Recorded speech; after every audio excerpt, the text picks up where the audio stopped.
السلام علیکم، میرا نام شفقت ہے اور میں آپ لوگوں کی بھیجی ہوئی کہانیاں آپ کو سناتا ہوں۔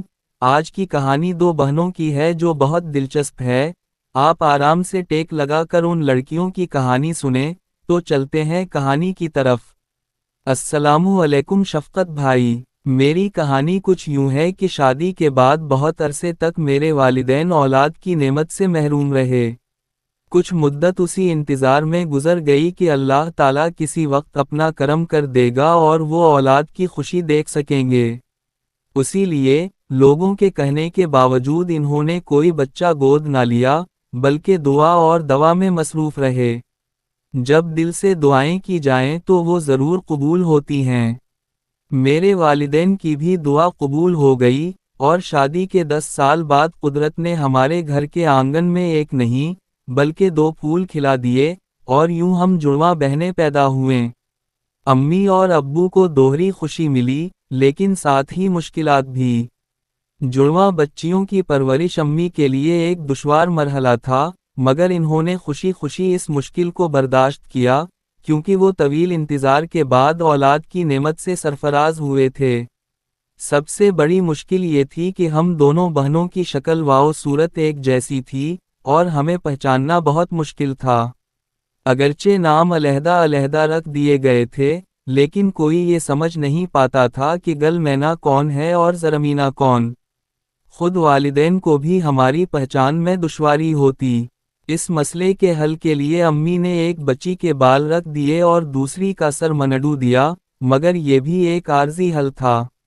جب ہم بڑی ہونے لگے تو امی نے اور نشانیاں رکھیں۔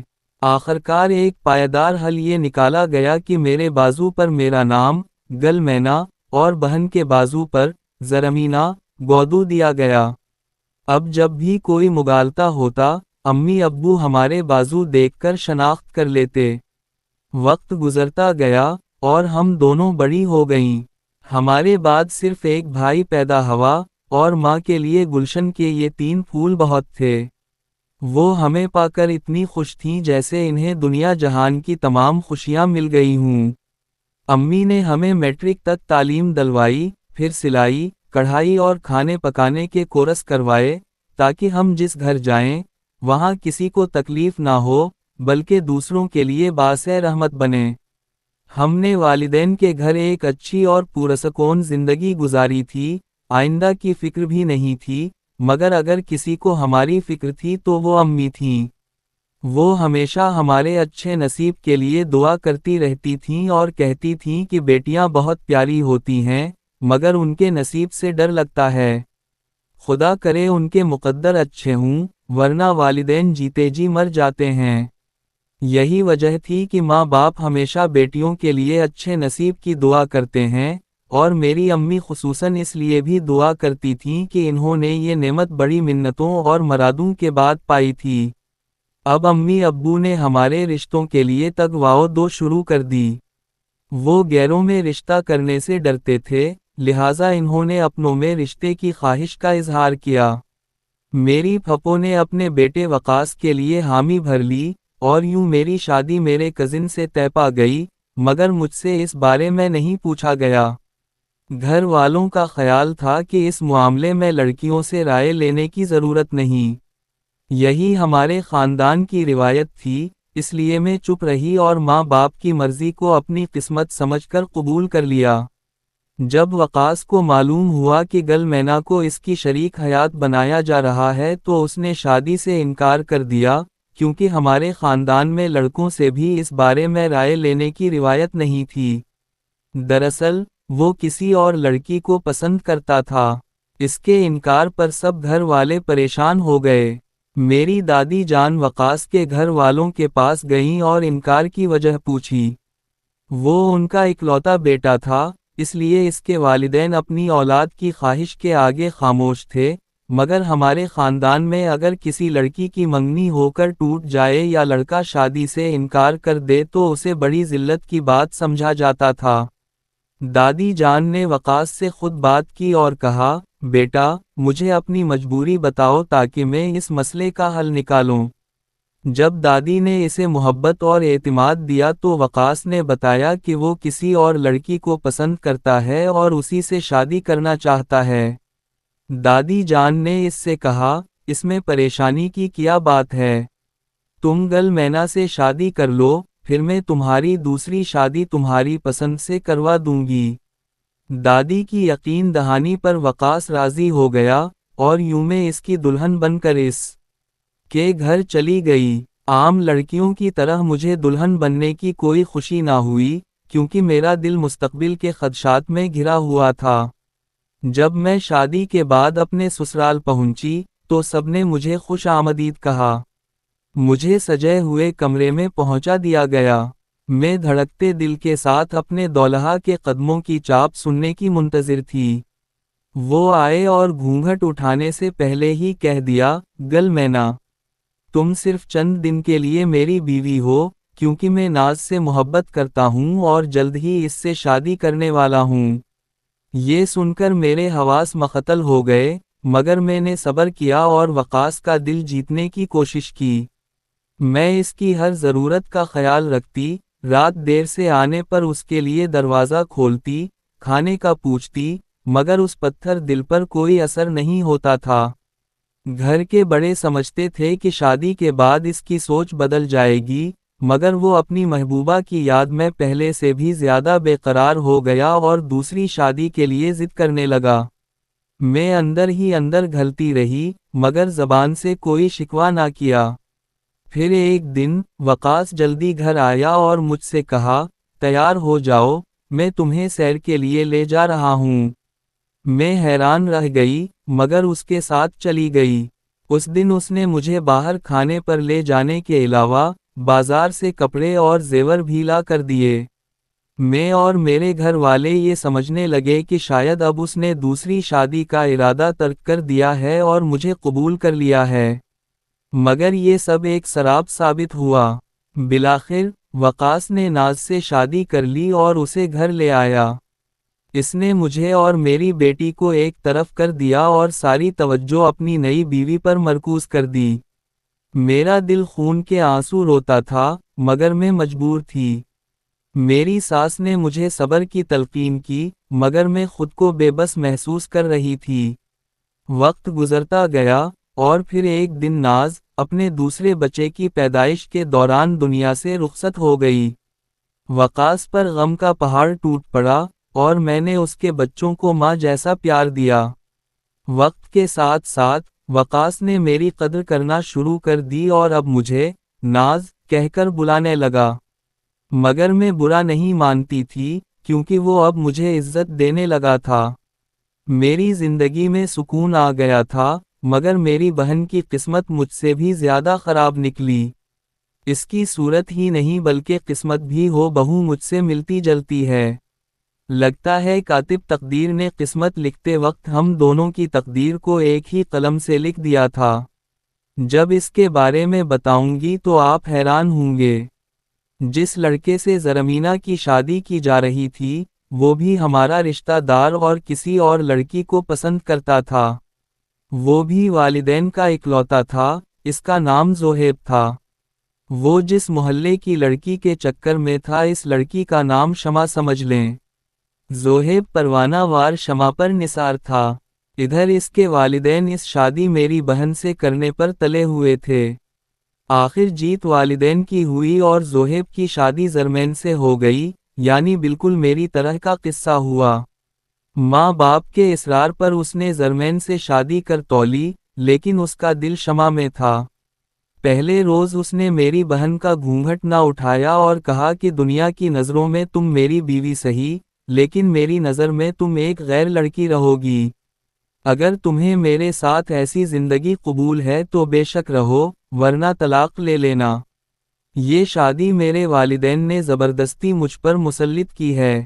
میں نے تو ان کو کافی منع کیا تھا، وہ نہیں مانے، تو میں کیا کروں؟ اب تمہیں سزا بھگتنی ہوگی، سو بھگتو۔ یہ تھے وہ استقبالیہ الفاظ، جن کو سن کر میری بہن بیچاری سن رہ گئی۔ بہرحال نکاح کا مقدس بندھن تو ان دونوں کے درمیان تھا۔ زرمین نے اس حقیقت کو زہر کا گھونٹ سمجھ کر خاموشی سے پی لیا۔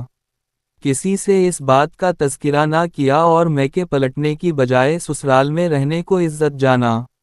زرمینہ بہت شریف اور صابر لڑکی تھی۔ اس نے ساس سے بھی تذکرہ نہیں کیا کہ اس کا شوہر اسے بیوی نہیں، غیر لڑکی سمجھتا ہے۔ وقت گزرتا رہا، جب سال گزر گیا اور اولاد نہ ہوئی تو ساس کو فکر ہوئی، وہ بہو کو ایک لیڈی ڈاکٹر کے پاس لے گئی۔ اس نے کہا کہ لڑکی غیر شادی شدہ ہے، آپ اس کی شادی نہ کریں گی تو اولاد کیوں کر ہوگی؟ اس پر ساس شرمندہ ہو گئی اور اس پر گھروں پانی پڑ گیا۔ گھر آ کر ماں نے بیٹے سے بات کی تو اس نے بات کو ٹال دیا۔ یوں 2 سال گزر گئے۔ ماں زوہیب کو لعن طن کرتی کہ بہتر تھا کہ شادی نہ ہی کرتے۔ آپ جو خودکشی کر رہی تھیں تو میں کیا کرتا؟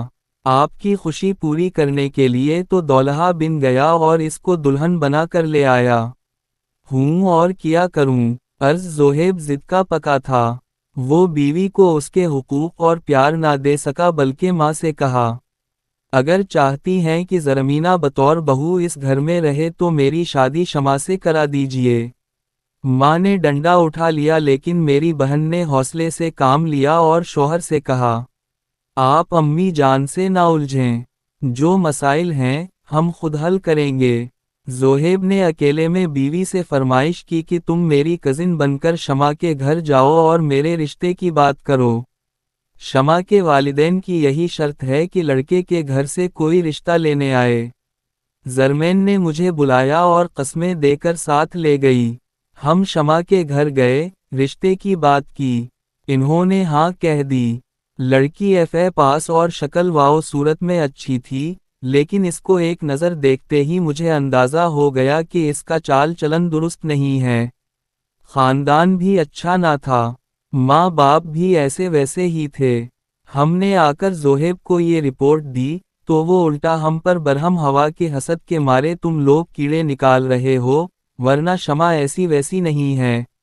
وہ بڑی شریف اور سادہ مزاج لڑکی ہے۔ جب شوہر کے ایسے تیور دیکھے، ساس سسر کی ناراضی کے باوجود زرمین نے زوہیب کی دوسری شادی شمع سے کرا دی۔ وہ شدید بیمار پڑ گئی اور کافی عرصہ بستر پر رہی۔ ان دنوں میری امی جان میرے رشتے کے لیے بہت فکرمند تھیں اور میری شادی کسی غیر خاندان میں کرنا نہیں چاہتی تھیں، جبکہ اپنوں میں کوئی مناسب رشتہ موجود نہ تھا۔ جب رابعہ اور ناصر کی منگنی ختم ہو گئی تو امی جان کو خیال آیا کہ کیوں نہ اپنی بیٹی کا رشتہ اپنے بھتیجے ناصر کو دے دوں۔ اس طرح بھائی سے رشتہ مضبوط ہو جائے گا۔ وہ کسی غیر لڑکی کو ناصر کی دلہن بنا کر نہیں لائیں گے اور گھر کی دولت بھی گھر میں رہے گی۔ اس معاملے میں امی نے خالہ، یعنی رابعہ کی ماں، کا بھی خیال نہ کیا۔ امی نے ماموں سے بات کی۔ انہوں نے چند دن سوچنے کے بعد اس رشتے پر رضامندی ظاہر کر دی۔ میں عمر میں ناصر سے 7 برس بڑی تھی۔ اگرچہ دبلی پتلی ہونے کی وجہ سے اس کی ہم عمر لگتی تھی، تاہم حقیقت یہی تھی کہ وہ مجھ سے کافی چھوٹا تھا۔ بیچارہ ناصر یوں تو خاندانی معاملات میں بولنے کی طاقت نہ رکھتا تھا، مگر اس معاملے میں ماں کے آگے بول پڑا کہ لڑکی عمر میں 7 برس بڑی ہے۔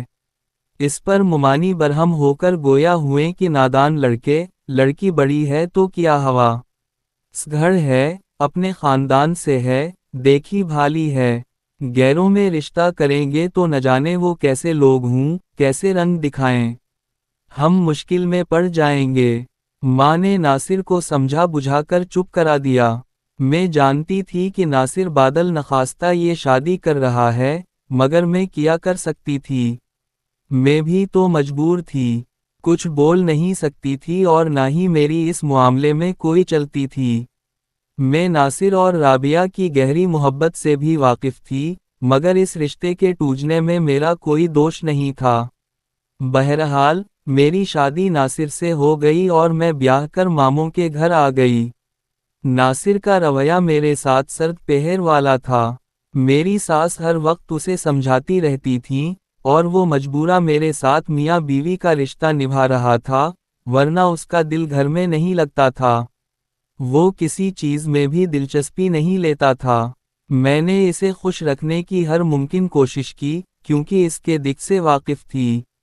وہ مجھ سے بے رخی برتتا تو بھی میں اف نہ کرتی، کوئی شکوہ زبان پر نہ لاتی۔ میں جانتی تھی کہ وہ ایک مجبور انسان ہے۔ مجھے اپنے ماموں کے گھر کھانے پینے یا روپے پیسے کی کوئی تکلیف نہ تھی، سوائے اس کے کہ ناصر کی سرد پہر کبھی کبھار دل آزاری کر دیتی تھی۔ تاہم، میں یہی سمجھتی تھی کہ کبھی نہ کبھی وہ رابعہ کی یاد کو دل سے بھلا ہی دے گا، کیونکہ اب وہ اس کی ہو نہیں سکتی تھی۔ میری ساس کا خیال تھا کہ جب بچے ہوں گے تو ناصر کے دل میں میرے لیے محبت پیدا ہو جائے گی۔ سال بعد اللہ نے ہمیں ایک بیٹا دیا۔ سب گھر والے خوش تھے، میرے میکے والے بھی اور سسرال والے بھی۔ ناصر بھی بظاہر خوش نظر آتا تھا، مگر اس کے مزاج میں جو بیزاری زہر کی طرح رچ بس گئی تھی، وہ اب بھی باقی تھی۔ کچھ عرصے بعد میرے ماموں اور خالہ میں شکر رنجی دور ہو گئی اور ناصر نے رابعہ کے ہاں آنا جانا شروع کر دیا۔ اگرچہ یہ بات مجھے اور میری ساس کو پسند نہ تھی، پھر بھی ہم ناصر کی گسیلی طبیعت کی وجہ سے اسے روک نہ سکے۔ جب وہ رابعہ کے گھر جا کر بیٹھنے لگا تو میرے ماموں اور میرے میکے والوں نے بھی اس بات کو محسوس کیا۔ انہوں نے ناصر کو روکا تو وہ سب سے الجھ پڑا اور گھر چھوڑنے کی دھمکی دے دی۔ اس ڈر سے کہ بات طول نہ پکڑ جائے، سب چپ ہو گئے۔ رابعہ کے گھر والے بھی خوب جانتے تھے کہ ناصر صرف رابعہ کی خاطر آتا ہے، مگر انہوں نے اسے نہ روکا۔ الٹا، رابعہ کی امی اس کی زیادہ آؤ بھگت کرنے لگیں۔ میری امی جانتی تھیں کہ وہ ایسا کیوں کر رہی ہیں، کیونکہ امی نے میرا رشتہ ناصر کو دیا تھا۔ اب وہ انتقامہ اسے اپنے گھر بٹھائے رکھتی تھیں، کیونکہ اس بات سے مجھے تکلیف ہوتی تھی۔ بھلا کون سی بیوی چاہے گی کہ اس کا شوہر اپنی سابقہ منگیتر اور محبوبہ کے گھر بیٹھا رہے؟ اب ناصر کا رویہ مجھ سے مزید خراب ہو چکا تھا۔ وہ مجھ سے کلام تک کرنا پسند نہیں کرتا تھا۔ میں اندر ہی اندر گھلتی جا رہی تھی۔ وہ آفس سے آ کر کھانے کے بعد آرام کرنے کے بجائے رابعہ کے گھر چلا جاتا اور رات گئے اس وقت واپس آتا جب سب سو چکے ہوتے۔ سبھی کو خبر ہو گئی تھی کہ رابعہ اور ناصر کا رومانس دوبارہ شروع ہو گیا ہے۔ امی نے جا کر خالہ جان سے احتجاج کیا، یہاں تک کہ میں نے خود رابعہ کے والد سے فریاد کی، مگر انہوں نے ہماری کسی بات کو کوئی اہمیت نہ دی۔ ایسا لگتا تھا کہ سب کچھ سوچے سمجھے منصوبے کے تحت ہو رہا ہے۔ جب میں نے ناصر سے کھل کر احتجاج کیا، تو اس نے مجھ پر ہاتھ اٹھا لیا۔ بات بڑھ گئی اور امی مجھے آ کر اپنے گھر لے گئیں۔ جب معاملہ حد سے بڑھنے لگا تو میرے سسر صاحب کو مداخلت کرنا پڑی۔ انہوں نے میرے خالو سے کہا کہ یہ معاملہ اب یہیں ختم ہونا چاہیے۔ ناصر کی شادی ہو چکی ہے اور قسمت کا یہی فیصلہ تھا۔ ہم اس فیصلے کو بدل نہیں سکتے، لہٰذا آپ رابعہ اور ناصر کو روکیں۔ اس پر خالو جان نے جواب دیا کہ آپ اپنے بیٹے کو خود روک لیجئے، ہم اسے اپنے گھر آنے سے کیسے منع کر سکتے ہیں؟ ظاہر ہے، ناصر کسی کی سننے والا نہ تھا۔ ہم اسے روکتے بھی تو وہ نہ رکتا، اور یہ بات بڑے خالو جانتے تھے۔ گویا وہ اب ہماری بے بسی کا تماشا دیکھنا چاہتے تھے۔ جب خاندان والوں نے حالات کو حد سے زیادہ بگڑتے دیکھا، تو کچھ بزرگوں نے مداخلت کی۔ اس پر خالو جان نے فیصلہ کیا کہ وہ نقل مکانی کر جائیں گے، لہٰذا وہ پشاور چلے گئے۔ نہ پڑوس میں گھر ہوگا، نہ یہ مسئلہ کھڑا ہوگا۔ وہ گھر تو کیا، پورا شہر ہی چھوڑ گئے۔ ہم سب نے شکر ادا کیا کہ خالو جان نے ہم سب کی خاطر نقل مکانی کر کے بہت بڑی قربانی دی، ورنہ ناصر باز آنے والوں میں سے نہ تھا۔ رابعہ کے گھر والوں کے پشاور منتقل ہونے کے بعد کچھ عرصے تک تو میرا شوہر سخت مضطرب اور پریشان رہا، پھر اچانک ایک دن وہ گھر سے غائب ہو گیا۔ ایسا غائب ہوا کہ پورے 15 دن کوئی خبر نہ ملی کہ کہاں ہے اور کس حال میں ہے۔ سب کا یہی خیال تھا کہ ہو نہ ہو، وہ پشاور گیا ہوگا۔ میرے سسر صاحب پشاور گئے تو رابعہ کے والد نے کہا کہ ناصر یہاں نہیں آیا۔ اگر وہ آیا تو میں خود اسے ساتھ لے کر آپ کے گھر آ جاؤں گا۔ ایک ہفتے بعد خالو جان یعنی رابعہ کے والد ناصر کو لے کر آئے اور اسے ہمارے گھر چھوڑ کر واپس چلے گئے، مگر ناصر نے اپنے والدین سے کوئی بات کی اور نہ ہی مجھ سے کلام کیا۔ جب میں نے اسے مجبور کیا تو اس نے صاف کہہ دیا کہ میں رابعہ سے دوسری شادی کر لوں گا۔ وہ میری منگیتر تھی۔ والدین نے اپنے جھگڑوں میں مجھے کس بات کی سزا دی تھی، جو میری محبت کو مجھ سے چھین لیا؟ مجھے اب کسی کی پرواہ نہیں۔ اگر تم میرے ساتھ نہیں رہنا چاہتی، تو اپنے والدین کے ہاں جا سکتی ہو۔ اس کے بعد وہ چند دن بمشکل خود پر جبر کر سکا، پھر اطلاع دیے بغیر گھر سے چلا گیا۔ اس بار تو سسر صاحب نے بھی کہہ دیا کہ اب جو مرضی آئے وہ کرے، میں کب تک اس کے پیچھے بھاگ سکتا ہوں۔ ناصر کے دل میں جو تھا، اس نے وہی کیا۔ اس نے رابعہ سے شادی کر لی۔ رابعہ کے والدین نے بھی میرا کوئی خیال نہ کیا اور بخوشی اپنی بیٹی سوتن بنا کر بیاہ دی۔ انہیں اپنی بیٹی کی خوشی میری خوشیوں سے زیادہ عزیز تھی، اور بھلا کیوں نہ ہوتی؟ جب میری ماں نے سگی خالہ ہو کر اپنی بھانجی کا کوئی خیال نہ کیا تو وہ کیوں کرتے؟ اگر ہم بھی چند دن صبر کر لیتے تو ان کی صلح ہو ہی جاتی۔ امی نے بھی تو میرا نصیب جگانے میں جلد بازی کا مظاہرہ کیا تھا۔ ایسی جلد بازی کہ نصیب کے در کھلنے کے بجائے بند ہو گئے۔ ناصر نے دوسری شادی کے 6 ماہ بعد مجھے طلاق بھجوا دی تاکہ میں اپنی نئی زندگی شروع کرنے کے لیے آزاد ہو جاؤں، مگر میں آزاد ہو کر بھی آزاد نہ ہو سکی اور دوسری شادی نہ کر سکی۔ اپنے بیٹے کی خاطر میں نے 12 برس گزار دیے۔ ناصر رابعہ کے ساتھ بہت خوش اور مطمئن زندگی گزار رہا ہے۔ اجڑی تو میں، جو نہ ادھر کی رہی، نہ ادھر کی۔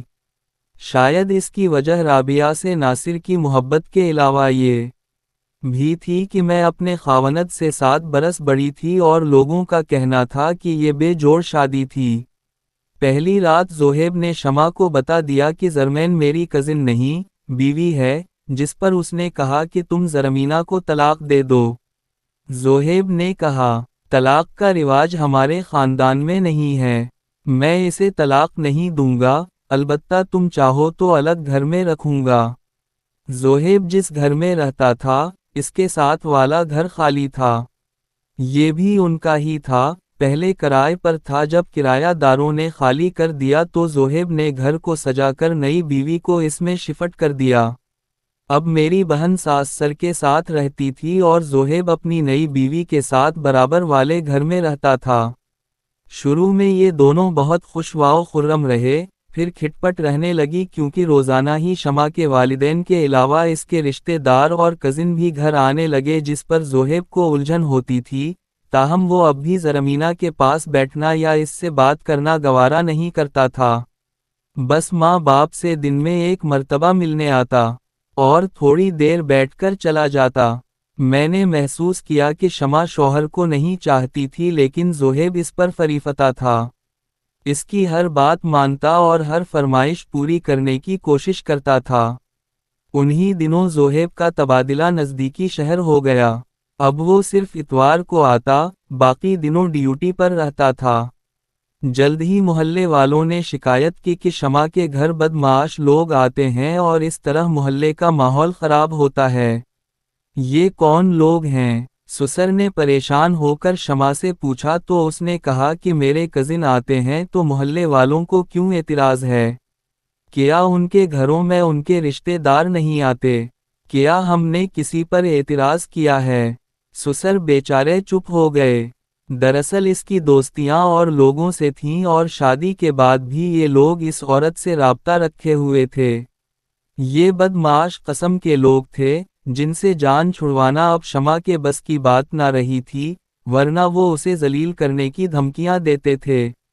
واقعی صبر کا پھل میٹھا ہوتا ہے۔ میری بہن نے بہت صبر کیا اور اللہ تعالیٰ کو اس کا صبر پسند آیا۔ انہی دنوں حکومت کی طرف سے میرے بہنوئی کو بیرونی ملک بھیج دیا گیا اور یہ واقعہ ان کے جانے کے 1 ماہ بعد پیش آیا۔ ہوا یوں کہ شوہر کے جاتے ہی شمع کو آزادی مل گئی۔ اب وہ دن کو ہی نہیں، رات کو بھی گھر سے باہر رہتی۔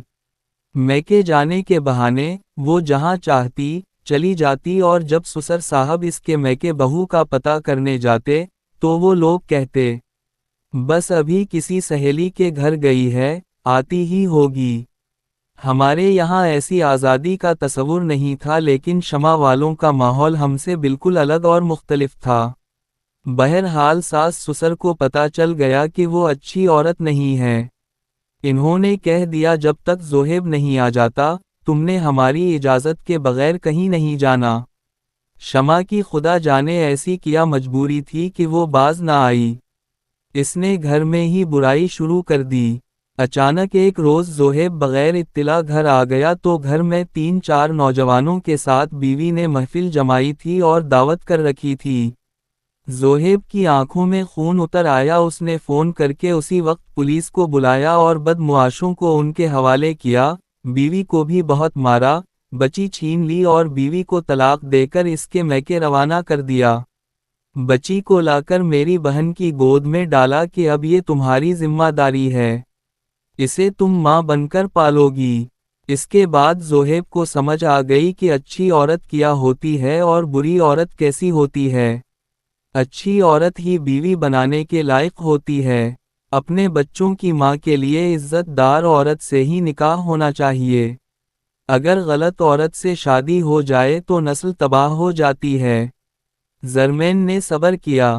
اب زوہیب اس سے پیار کرتا ہے، بلکہ جان نثار کرتا ہے، اور جس پر وہ پہلے جان نثار کرتا تھا اسے اپنے کرتوتوں کی سزا اس طرح ملی کہ ایک دن سنا اسے کسی چاہنے والے نے قتل کر دیا اور گرفتار ہو کر جیل چلا گیا۔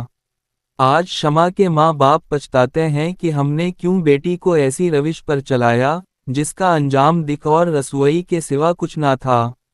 میں اور میری بہن خدا کا شکر ہے کچھ عرصہ دکھ سہنے کے بعد حقیقی خوشیوں بھری زندگی گزار رہے ہیں، اور والدہ کی دعائیں رنگ لے آئی ہیں کہ خدا میری بیٹیوں کے نصیب اچھے کرے۔ خدا اولاد دے تو اچھے نصیب بھی دے، ورنہ بے اولاد رہنا بھلا ہے۔